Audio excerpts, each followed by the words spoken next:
paglilingkod sa mga nagdaang taon. Marami tayong mga pagsubok na pinagdaanan at mga pagkakataon na hindi inaasahan.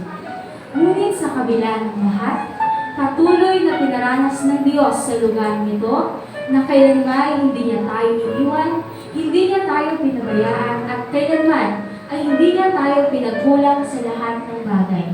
Siya ay mananatili at mananatiling tapat sa lahat ng panahon at sa lahat ng pagkakataon.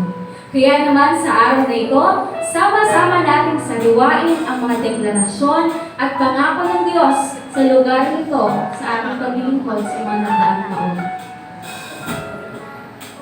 2006 to 2010, Acts 16, verse 21. Believe in the Lord Jesus and you will be saved, you and your household.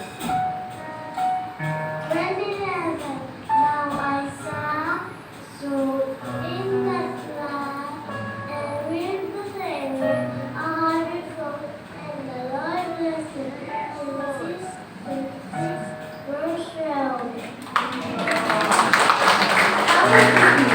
Joshua 3, verse 5. Joshua told the people, consecrate yourselves, for tomorrow the Lord will do great things among you, a season of God's goodness.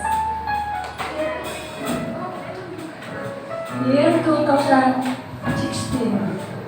You willing and obedient, you will eat the best. You will eat the best from the land. Isaiah 1:18-19. 2017, 2 Chronicles 15:7. But as for you, be strong and courageous, for your work will be rewarded. New strength, new hope. 2018. In the time of my labor, I heard you. In the day of salvation, I help you. I tell you now, it's the time of God's favor. It's the day of salvation. Unmerited favor. 2019, Joel chapter 2, verse 23 and 24. Be glad, people of Zion.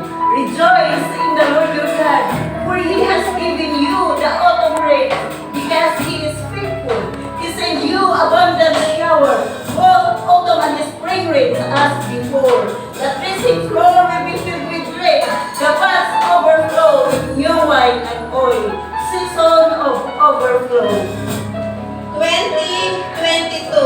Preserve my life according to your word. Psalm 119 verse 25, letter B.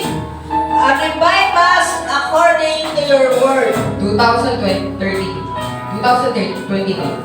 Jeremiah 42 verse 10. If you stay in this land, I will build you up and not tear you down. I will plant you and not uproot. For I have relentless concerning the disaster I have taken. Build them back.